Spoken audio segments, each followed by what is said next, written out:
The English we speak. From BBC Learning English. Hello and welcome to The English We Speak. I'm Feifei. And I'm Roy. Feifei, do not touch my phone. What? I wasn't even going to go near your phone. Well, I know you want to know who I've been calling, but you can't have my contact list. Wait, did you hear me talking about contact tracing earlier? It's not the kind of contact that we're tracing. Well, I don't want a hug either. I'm not a fan of unnecessary physical contact. I don't know why people feel the need to touch me to get my attention when I have a name. Again, not that kind of contact. Contact tracing is related to the coronavirus pandemic. When someone is diagnosed with COVID-19, doctors try to trace people they have had contact with to see who could be infected. So you don't want my contact list then? No, I don't need your contact list. Let's listen to these examples. The doctors found 4 other people who had the virus through contact tracing. I downloaded an app to help me with contact tracing. Contact tracing is an important part of slowing the progression of the virus. This is the English we speak from BBC Learning English, and we're talking about the expression contact tracing. This is the process of searching for potential cases of the disease in people who have been in contact with an infected person. Yes, a lot of people are downloading apps to help them track and trace their potential contact with people who have the virus. That's right. The quicker you know you might have the virus, the sooner you can self-isolate and avoid infecting other people. This could help to slow the progress of the virus, therefore flattening the curve and lowering the strain on the hospital system. Flattening the curve. We taught that expression a while ago, didn't we? That was the day you destroyed my car. It was, but focus on the fact that we taught an important expression. We teach a lot of great vocabulary every week. We do, Roy. Thanks for listening and join us again. Bye! Bye. The English we speak. From BBC Learning English. Feifei, why are you cutting holes in that bedsheet? Oh, just getting my costume ready for tonight, Neil. I'm coming as a ghost. What about you?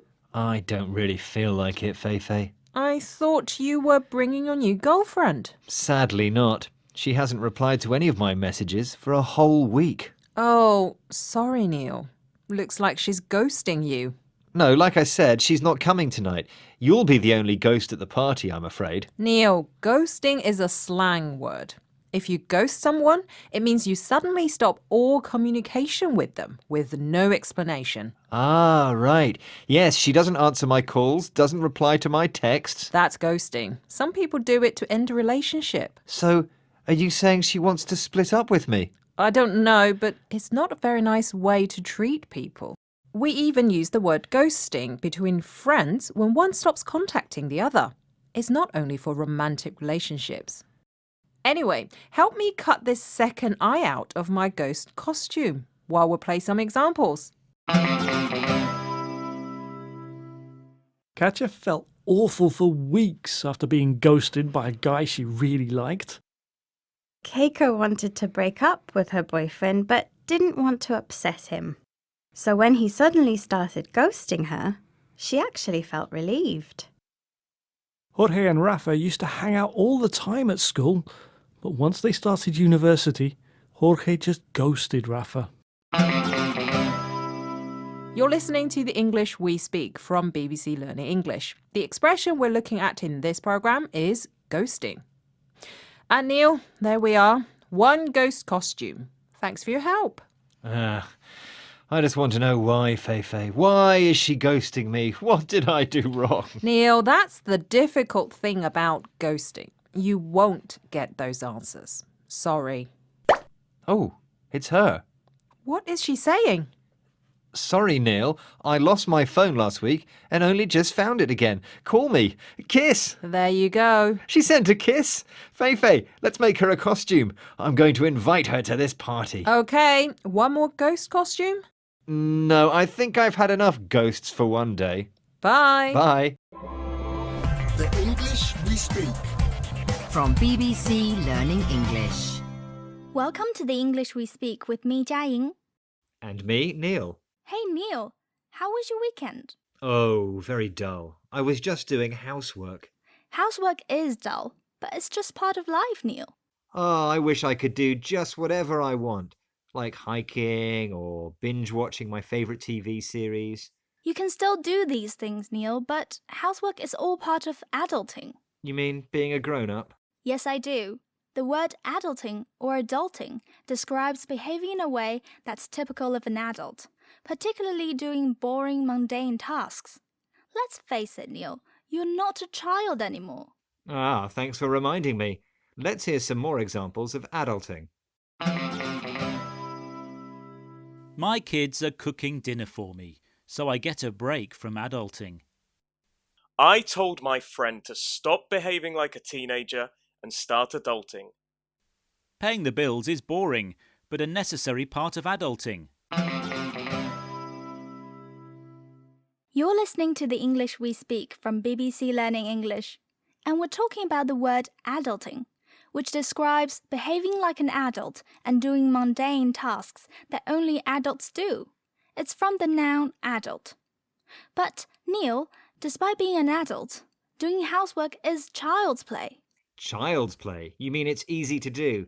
Well, it is, but it's so boring. Well, if you do it quickly, you will have more time to do other things. Like paying the bills, repairing the broken cupboard, doing the gardening. Oh, it's all so unfair. Neil, now you're acting like a baby, not an adult. Okay, I'll treat my responsibilities like a grown-up. That's more like it. Good luck adulting. Bye for now. See ya. The English we speak. From BBC Learning English. Hello and welcome to the English We Speak. With me, Feifei. And me, Roy. Rob sounds very stressed today. I think he's worried about his magic trick.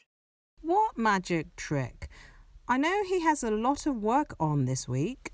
When I spoke to him on the phone, he said he had a lot of plates spinning.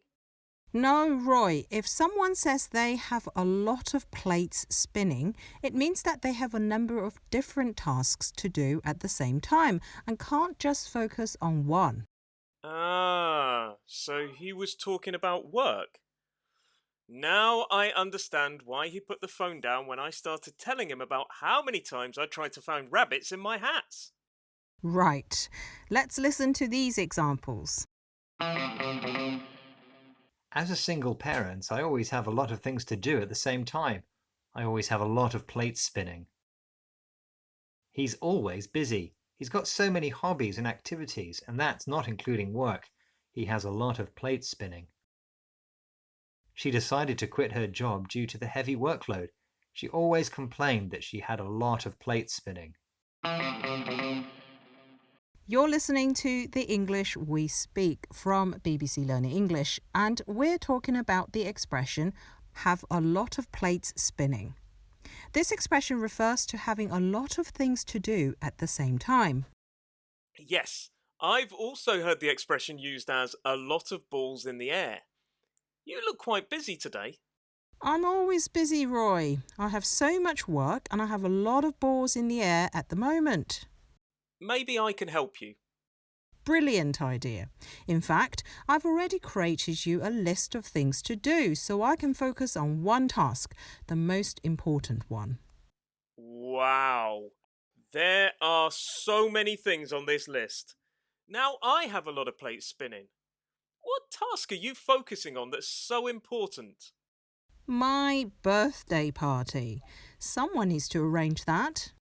You can't be serious. Of course I am. I wouldn't ask you to do that as well. Bye. Bye. The English we speak. From BBC Learning English. Hello, this is the English We Speak. With me, Feifei. And hello, it's me, Rob. Rob, what are you doing? Oh, just preparing some biscuits for my new business. Are you planning to sell biscuits? Well, Not any old biscuits, Feifei. Rob's amazing crunch and crumble biscuits. This is my new career. You're going to need some help if you want to launch a new biscuit business. Yeah, you're right. Maybe you could help me put them in boxes. No, Rob, you need more help than that. You need crowdsourcing. Oh, right. Is that some kind of magic ingredient to put in the biscuits? No, crowdsourcing is when you ask groups of people for their ideas and opinions to help you develop your business idea. Note that crowdfunding is just when large numbers of people donate small amounts of money to help someone start a business. These days, it's a useful way to help you develop your business. Here are some more examples of crowdsourcing. I'm launching a crowdsourcing project to gather creative ideas for my new fitness website. We're going to crowdsource to try and raise enough money so our idea of a treehouse cafe can become a reality. I found crowdsourcing a great way to generate honest opinion about the best way to start my vegan restaurant business. This is the English we speak from BBC Learning English, and we're talking about crowdsourcing, which is when you ask groups of people for their ideas and opinions to help you develop your business idea. So, Feifei, where do I find people to ask for help? You can ask members of the public via the internet and on social media. Even ask your friends and family. The more advice you can get, the better. Ah, right. Well, in that case, I'm going to message my mum to see if she can help me bake a few more biscuits. Rob, crowdsourcing involves more than just your mum. You need to speak to lots of people. Oh, crumbs. Maybe I'll stick with this presenting job for a little bit longer. Do you fancy a biscuit? Thanks. Bye. Bye. The English we speak. From BBC Learning English. Hello and welcome to the English we speak. I'm Feifei. Hello. I'm Rob. Something funny, Rob? Not really. Well, yes, actually. I've had some luck. Tell me more. Well, I bought loads of shares in that new chain of burger restaurants, and guess what? You've got a free burger? No, Feifei. The price of the shares has risen and I've doubled my money. I'm laughing all the way to the bank. For the first time in my life, I'm rich. Calm down, Rob. I think you'd get some strange looks if you went to the bank laughing. The bank has all your money. There's nothing to laugh about. Seriously, Feifei, if I laugh all the way to the bank, it just means I've made lots of money very easily. Of course. Let's hear some more examples. The florist laughed all the way to the bank when she signed a deal to supply all the hotels in the chain with flowers. Since we bought it, the price of our house has greatly increased. So when we come to sell it, we'll be laughing all the way to the bank. Now the two companies have merged, shareholders will be laughing all the way to the bank. This is the English we speak from BBC Learning English, and we're looking at the funny phrase, laughing all the way to the bank, which means to make lots of money very easily. But Rob, buying shares is no laughing matter. Oh, why's that? Shares can go down in value as well as up. And I've just read that because someone got food poisoning at one of those burger restaurants, the share price has gone down. Oh, so my get-rich-quick plan hasn't worked. Can you cry all the way to the bank as well? Cry all the way to the bank? Yes, I think you can. And I'm going to do that right now. I need to borrow some money. Bye. I can lend you a £5. Bye. The English we speak. From BBC Learning English. Hello and welcome to the English we speak. With me, Feifei. And me, Roy. We may sound a little different. That's because we're not able to record in our normal studios during the coronavirus outbreak. Roy, I saw the photo you sent to the text group this morning. I didn't know you had a fancy sports car, a mansion and a swimming pool. Roy, you need to stop flexing. What do you mean, flexing? I'm not exercising my muscles at all, right now. Not flexing your muscles, Roy. You're showing off.